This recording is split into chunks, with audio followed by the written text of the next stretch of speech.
Oi pessoal, tudo bem? Espero que vocês estejam bem. Hoje esse vídeo é sobre o Brasil, a gente vai falar sobre o Brasil, vamos falar sobre a chegada da família real no Brasil e também o processo de independência, certo?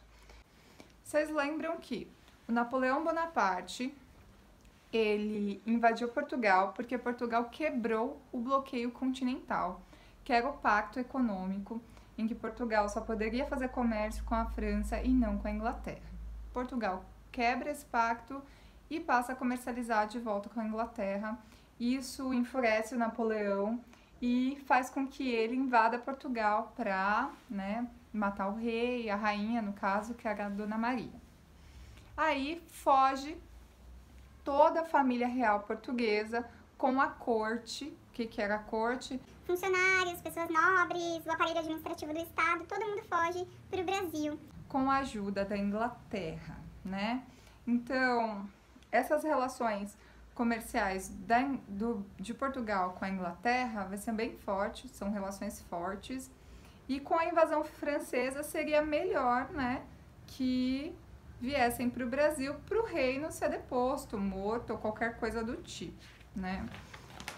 Eles saem fugidos de Portugal meio que às pressas, em navios improvisados, assim, não foi uma organização toda para mudar toda a família real, toda a estrutura do Império Português para o Brasil, não foi no susto. Então eles vieram para o Brasil com várias embarcações improvisadas.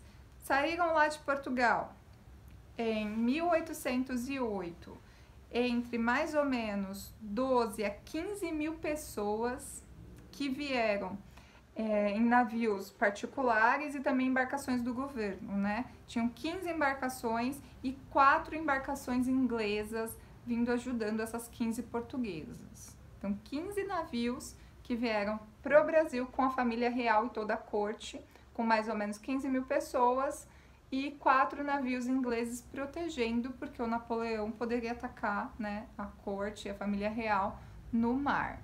Então, eles vêm fugido para o Brasil e chegam aqui em 1808. Primeiro local que eles chegam é Salvador, né, que o rei, na verdade, o regente, o rei de Portugal, ele não era rei de fato, porque a mãe dele estava viva, né, a mãe dele estava viva. Ela tinha problemas de saúde, a Dona Maria I.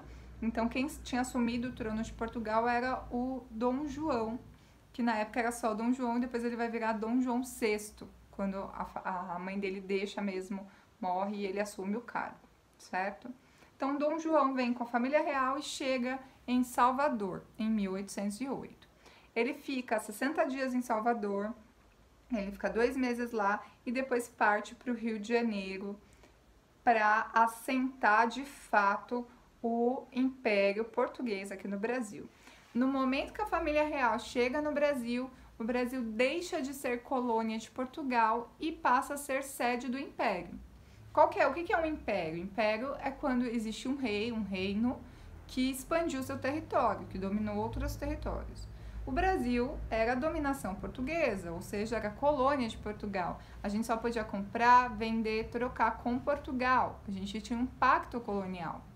A gente não podia fazer comércio com nenhuma outra nação. Todas as leis, regras eram ditadas por Portugal.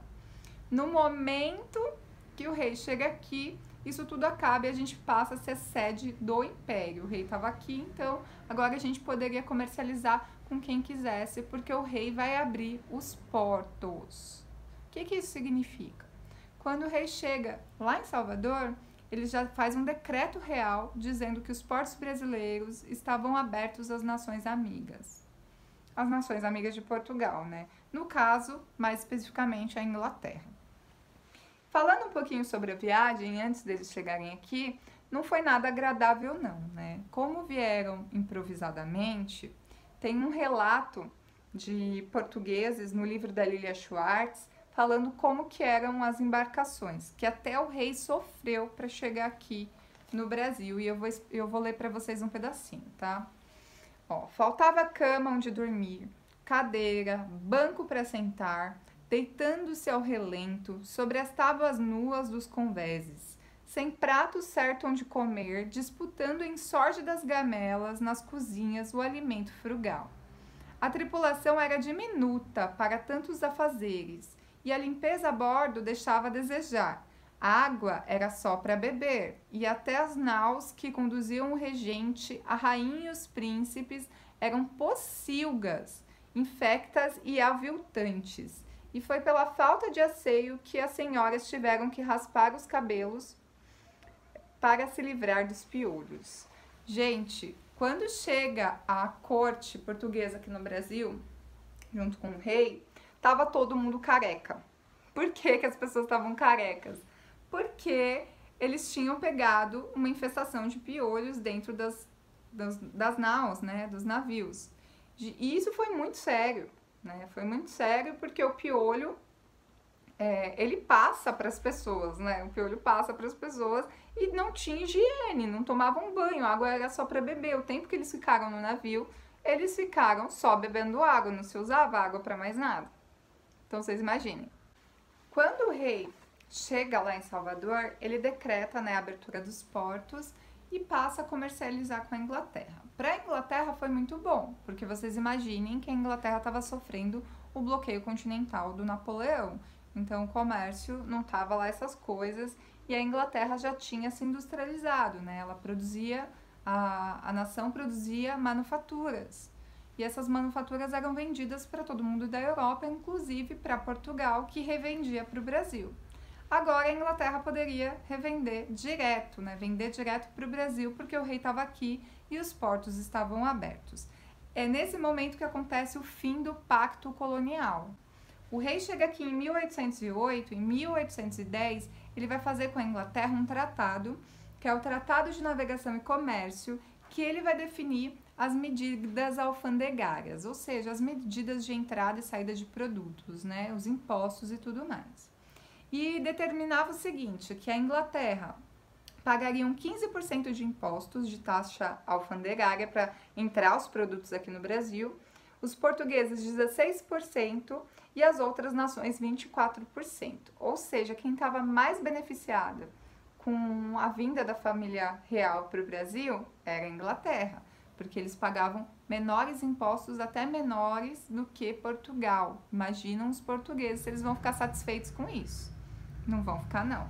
Quem vai ficar muito satisfeito é a elite do Brasil. Então, as elites vão ficar muito satisfeitas com a vinda do rei para cá. Primeiro, porque eles acreditavam que o Brasil seria modernizado. Segundo, porque economicamente foi muito positivo, né? Então, o Brasil se torna a sede da monarquia, a sede do império, deixou de ser colônia e no dia 16 de dezembro de 1815, o Dom João, o regente de Portugal, ele assinou a medida que garantiu a autonomia do Brasil. Então, o Brasil se tornou agora o Reino Unido de Portugal, Brasil e Algarves. Nessa época, a gente era Reino Unido. Bom, o rei vai chegar aqui e vai causar um alvoroço, né, no Rio de Janeiro, porque ele fica em Salvador só 2 meses, depois já vai para o Rio, e o Rio era a capital, né, do Brasil na época.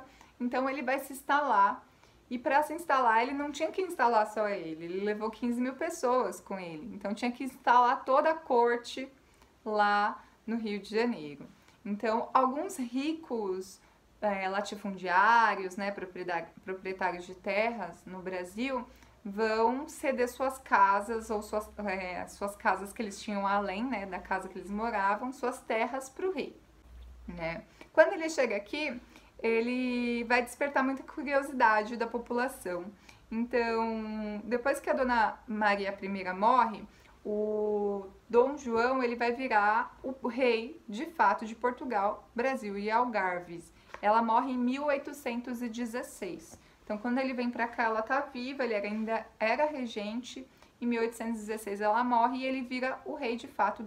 E aí ele vai fazer uma cerimônia, né, muito grande, suntuosa no Brasil, mostrando, né, que agora o Brasil era o império, etc, e que ele era o rei.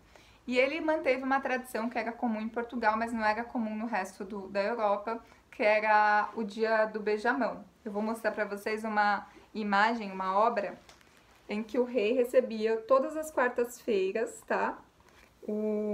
A população, os súditos reais, para beijar a mão dele. Eles tinham muita curiosidade de conhecer o rei e também porque eles acreditavam que o rei podia ter algum, sei lá, poder divino e para fazer suas reclamações para o rei também sobre a cidade, as condições da cidade. A cidade do Rio de Janeiro teve que sofrer uma transformação enorme para poder atender aos desejos e aos padrões europeus, né? Porque agora a família real estava aqui. Então, a primeira coisa foi colocar onde o rei vai morar. O primeiro lugar que ele ficou foi no Paço Real, no Rio de Janeiro, né? Então, eles utilizaram, no Paço Real tinha uma capela, tinha um convento e virou a propriedade real. Era uma propriedade muito grande lá no Rio de Janeiro. Depois, ele também foi criar toda a estrutura para ter, de fato, um governo aqui e cria o Banco do Brasil. Eu não sei se vocês sabem, mas o Banco do Brasil existe até hoje e é a forma do governo pagar os funcionários públicos, é por meio do Banco do Brasil. E exatamente por isso o rei Dom João criou o Banco do Brasil lá no Rio de Janeiro, primeiro, né? Ele criou para poder pagar os funcionários públicos, os funcionários do Estado, certo? Também depois eles organizaram a mudança do rei lá do Paço Real para a Quinta da Boa Vista, que lá tinha um palácio enorme que um rico latifundiário, dono de terra, cedeu ao rei.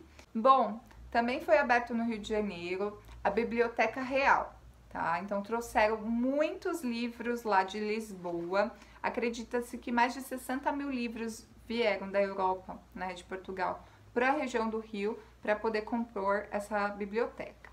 O rei também instalou a imprensa real, né, que era uma forma de produzir livros aqui e também de atender às necessidades de publicidade do rei.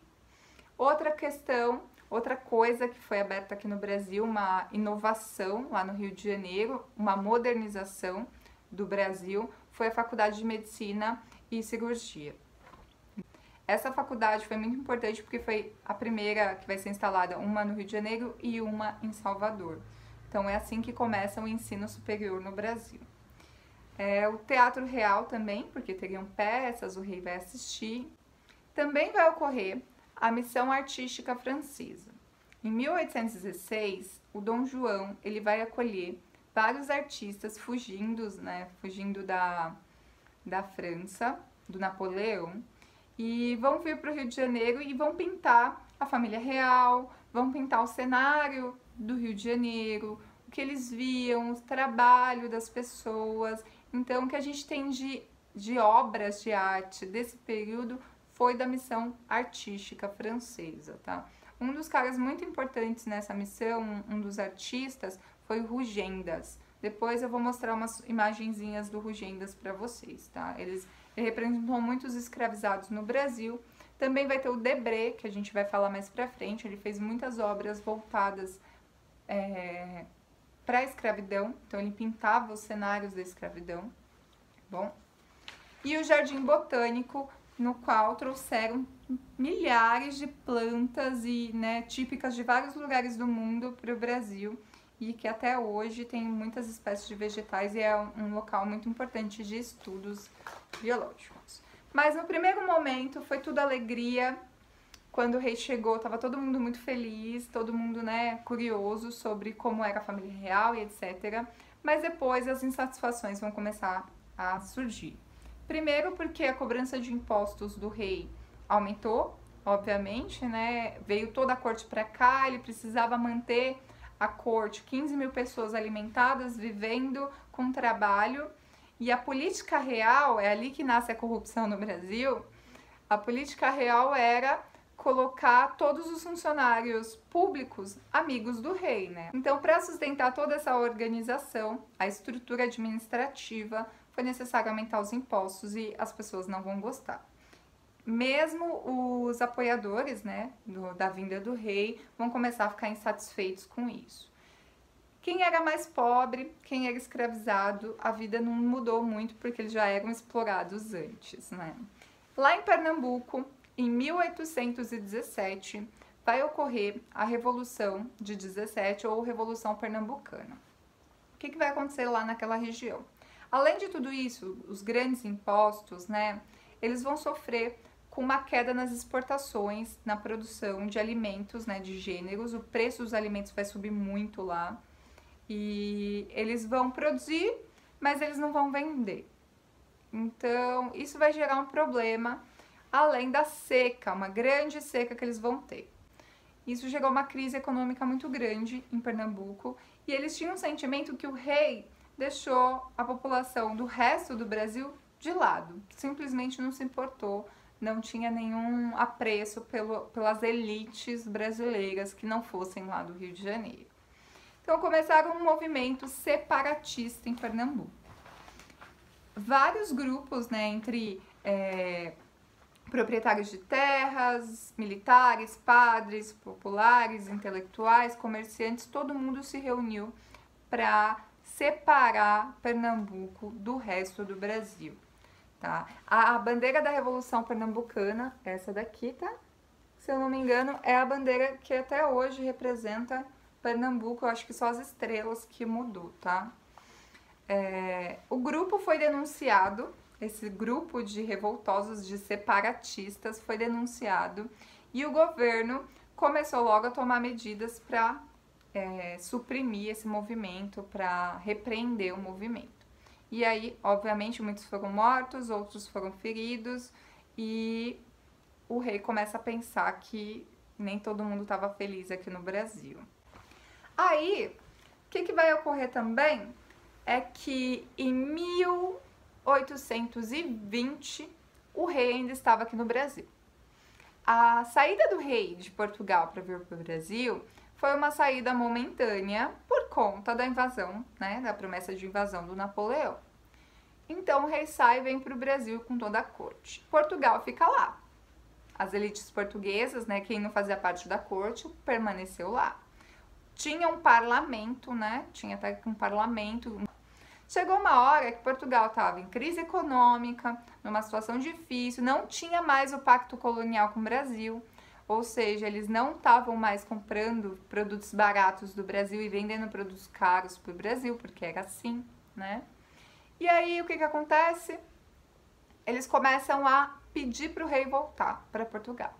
Eles começam a exigir a volta do rei para Portugal, porque já tinham passado alguns anos e ele não tinha voltado, e o Napoleão já tinha morrido, já tinha acabado a Revolução, né? A Inglaterra já tinha acabado com tudo e o rei não voltava. Começou uma revolução, que a gente vai chamar de Revolução do Porto, tá?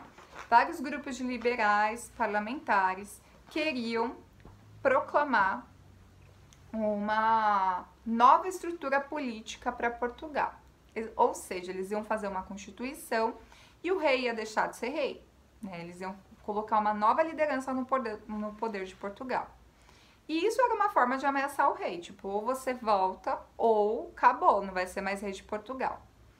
E aí o Dom João, assustado, ele volta para Portugal em 1821 e deixa aqui no Brasil o seu filho, Dom Pedro, que na época era só Dom Pedro, como regente do Brasil.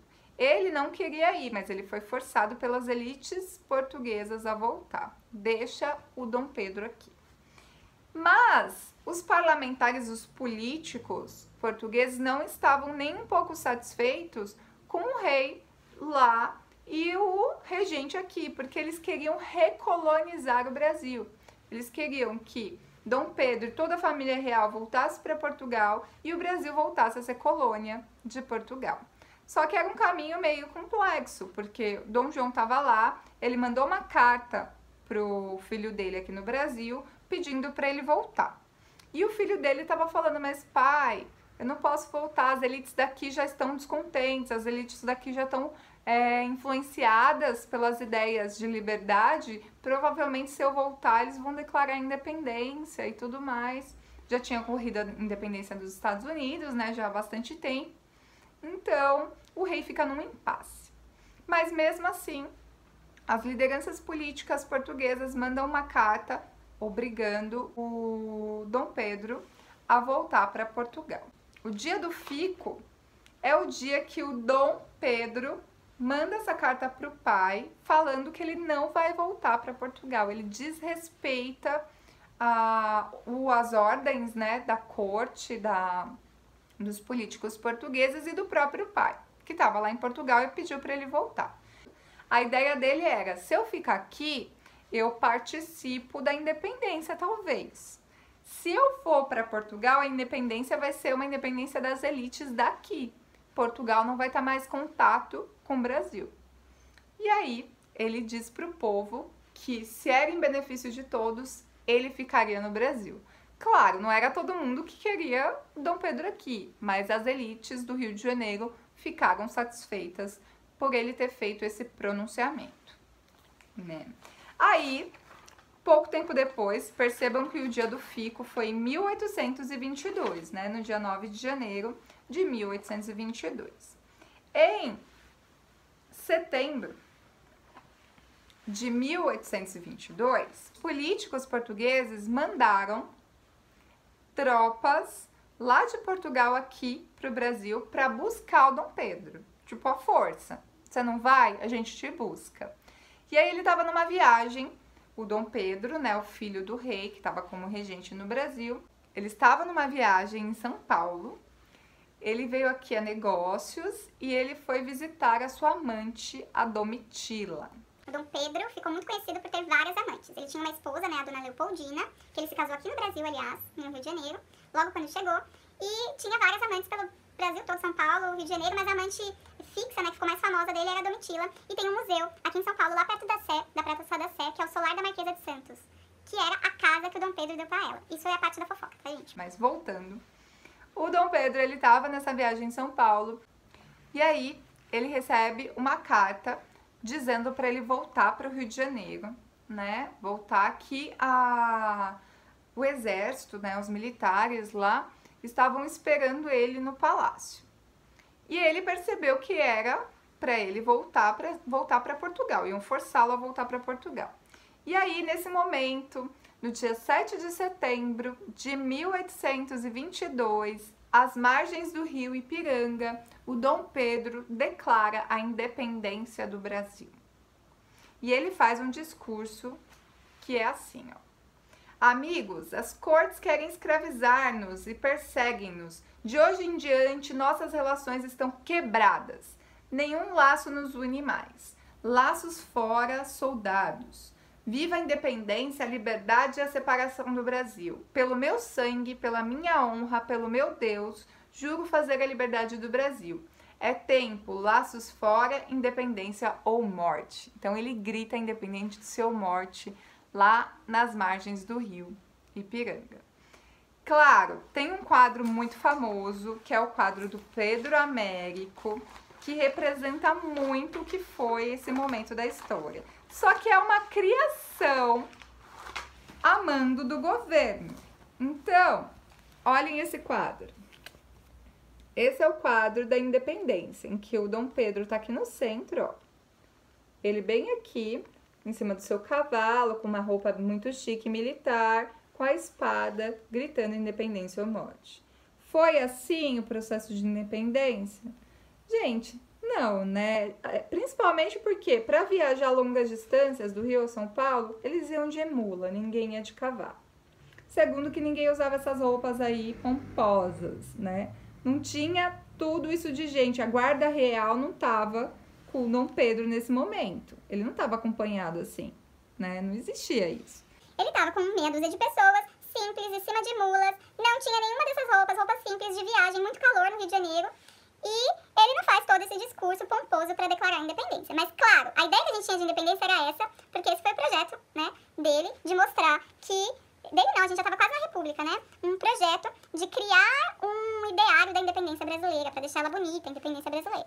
Mas não foi bem assim, não. E ainda há relatos que ele estava passando mal nesse dia, doente, com problema intestinal.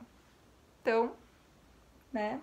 Mais uma imagem que a gente tira da nossa cabeça que era a realidade.